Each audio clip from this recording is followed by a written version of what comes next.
Hello friends, आज हम psychology के इम्पॉर्टेंट क्वेश्चन डिस्कस करेंगे। जैसा कि आप सब जानते हैं, मैंने HP TET all previous year solved paper की सीरीज शुरू की है, जिसमें कि मैं कोशिश करती हूँ कि सारे के सारे क्वेश्चन जो है वो आपके साथ डिटेल में डिस्कस किए जाएं। तो चलिए वीडियो शुरू करते हैं। आज का हमारा पहला क्वेश्चन है, Harshita is a voracious reader apart from studying her course.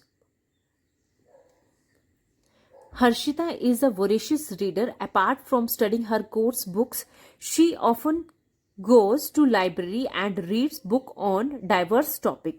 Harshita does her project even in the lunch break. She does not need prompting by her teacher or parents by studying for test or seem truly enjoying learning. She can be best described as. Harshita एक ऐसी लड़की है जो कि अपने subject के अलावा जो है वो अदर सब्जेक्ट भी पढ़ती है बहुत इंटरेस्ट से, और उसके टीचर या पेरेंट्स को उसको ये नहीं बोलना पड़ता कि आप टेस्ट की तैयारी करो या पढ़ाई करो. वो पढ़ने को क्या करती है, इंजॉय करती है. तो इसको बेस्ट डिस्क्राइब किया जाता है. तो हर्षिता क्या है? हर्षिता जो है वो इंट्रिंसिकली मोटिवेटेड लर्नर है. मतलब वो अंदर से, आंतरिक रूप से क्या है, वो मोटिवेट है. जब किसी इंडिविजुअल को जो है वो खुद से पढ़ना अच्छा लगता है तो उसको बोलते हैं इंट्रिंसिकली मोटिवेटेड.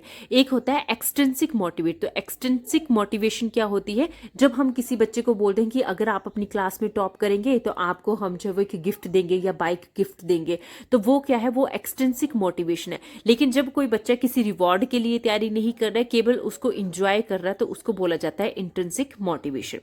नेक्स्ट क्वेश्चन है, Rajesh never give answer to the question himself. He encourage his student to suggest answer, have group discussion and adopt collaborative learning. This approach is based on the principle of. Rajesh जो है वो कभी भी answer नहीं देता, बल्कि वो अपने स्टूडेंट्स को क्या करता है, आंसर देने के लिए मोटिवेट करता है, डिस्कस करने के लिए उनको मोटिवेट करता है. तो वो कौन सी अप्रोच को जो है वो फॉलो कर रहा है? वो कर रहा है एक्टिव पार्टिसिपेशन को.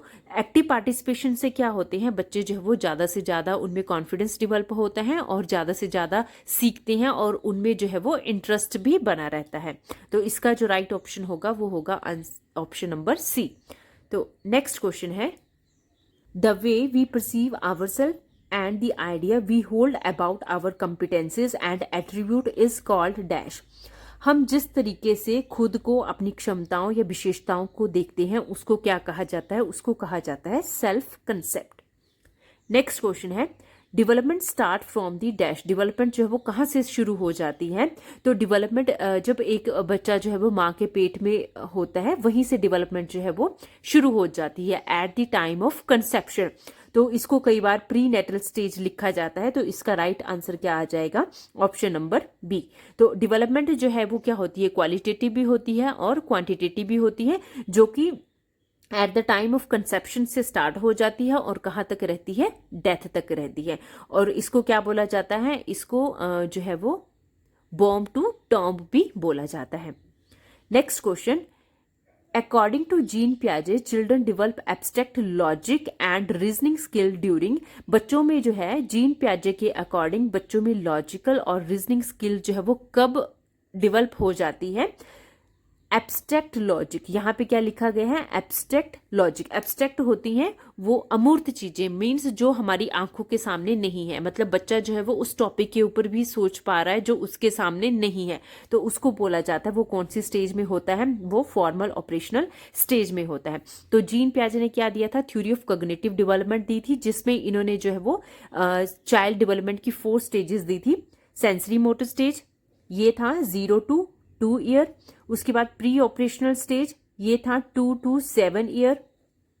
उसके बाद थी थर्ड हमारी कंक्रीट ऑपरेशनल स्टेज, ये थी 7 to 12 ईयर. और लास्ट थी हमारी, सॉरी ये यहाँ पे आएगा, और लास्ट थी हमारी फॉर्मल ऑपरेशनल स्टेज, ये थी 12 to above. Sensory motor stage में इन्होंने क्या क्या कंसेप्ट दिए थे? सेंसरी मोटर स्टेज में बच्चा जो है वो इमिटेशन से सीखता है। ऑब्जेक्ट परमानेंस का कंसेप्ट जो था वो सेंसरी मोटर स्टेज में आता है, ठीक है। उसके बाद कंक्रीट ऑपरेशनल स्टेज में बच्चा क्या सीखता था?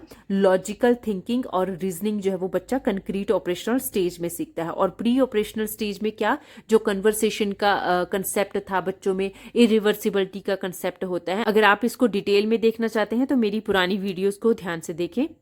Next question, out of the box thinking is related to. जब हम आउट ऑफ द बॉक्स जाके सोचते हैं उस थिंकिंग को क्या बोला जाता है? उस थिंकिंग को बोला जाता है डाइवर्जेंट थिंकिंग।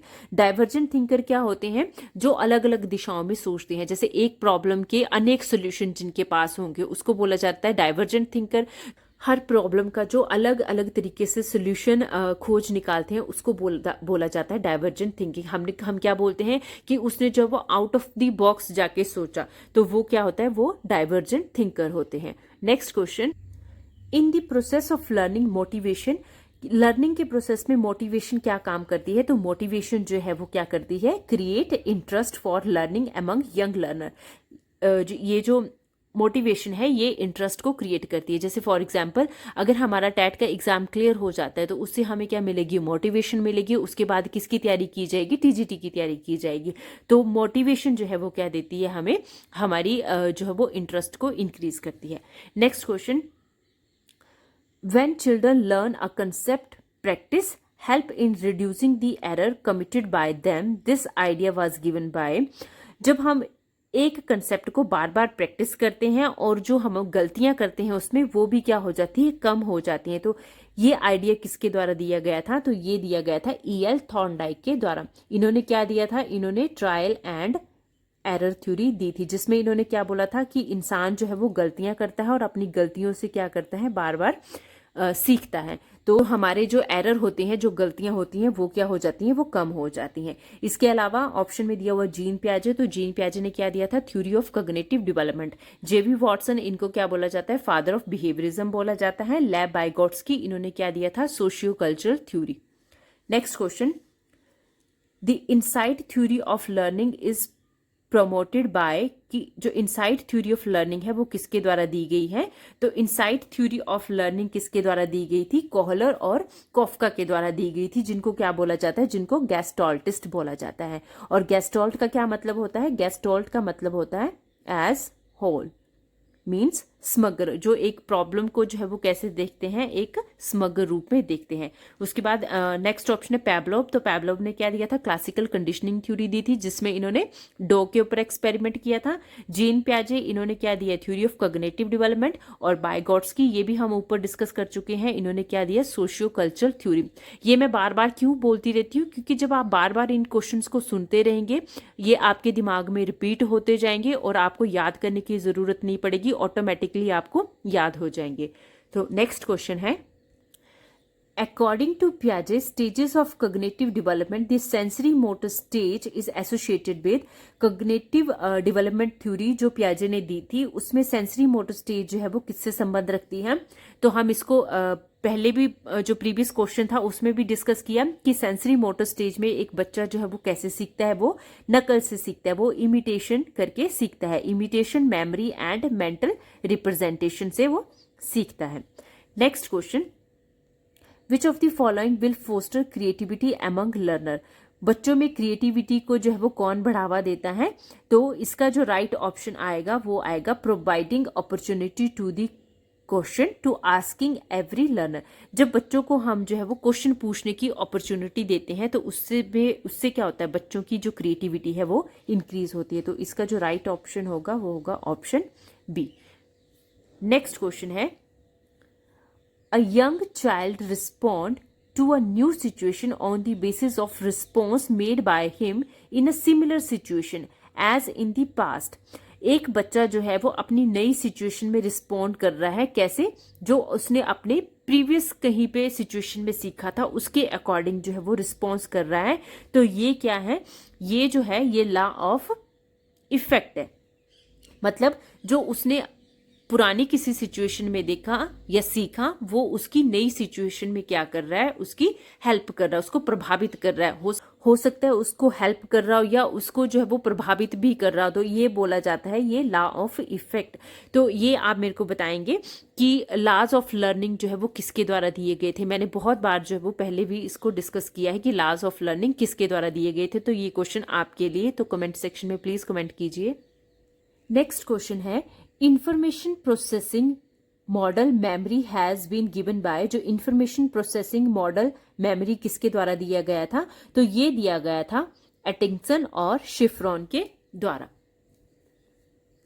इसमें इन्होंने क्या बताया था कि इसमें इन्होंने बताया था कि जो ह्यूमन माइंड है वो कैसे काम करता है, वो एक कंप्यूटर की तरह काम करता है। जो हमारा माइंड होता है वो काम करता है एक कंप्यूटर की तरह। जैसे कंप्यूटर में क्या करता है, हम इनपुट देते हैं, तो जो हम इंफॉर्मेशन हम अपने दिमाग में जो है वो ग्रहण करते हैं उसको बोला जाता है इनपुट। उसके बाद जैसे कंप्यूटर में सीपीयू होता है, तो जो हमारी शॉर्ट टर्म मेमोरी होती है जिसको वर्किंग मेमोरी भी बोला जाता है, तो ये एक सीपीयू की तरह काम करती है।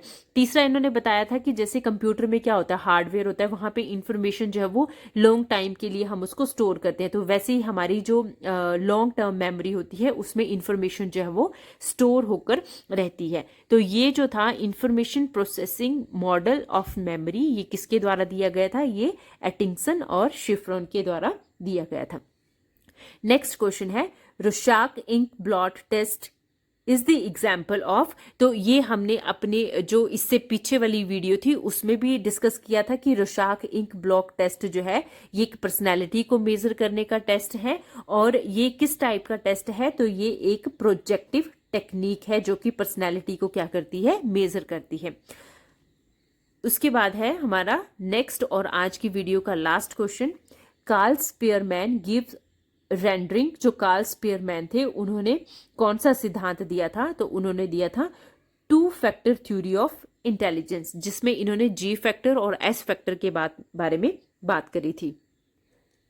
ऑप्शन बी है मल्टी फैक्टर थ्योरी, इसको भी डिस्कस कर लेते हैं। Multi factor theory of intelligence, इसको जो है वो ट्राई फैक्टर थ्योरी भी बोला जाता है, try factor theory of intelligence भी बोला जाता है। ये किसके द्वारा दी गई थी, ये थॉर्नडाइक के द्वारा दी गई थी। उसके बाद है group factor theory, group factor theory जो है वो थर्स्टन के द्वारा दी गई है। और लास्ट है इनसाइट थ्योरी ऑफ लर्निंग, ये किसके द्वारा दी गई है, ये कोहलर के द्वारा दी गई है। तो ये थे आज के 15 क्वेश्चन। आई होप वीडियो आपको अच्छी लगी होगी। अगर आपको मेरा ये कंटेंट थोड़ा सा भी हेल्पफुल लगता है तो प्लीज़ मेरी वीडियो को लाइक करें, शेयर करें और प्लीज़ मेरे चैनल को सब्सक्राइब करें। Thank you for watching.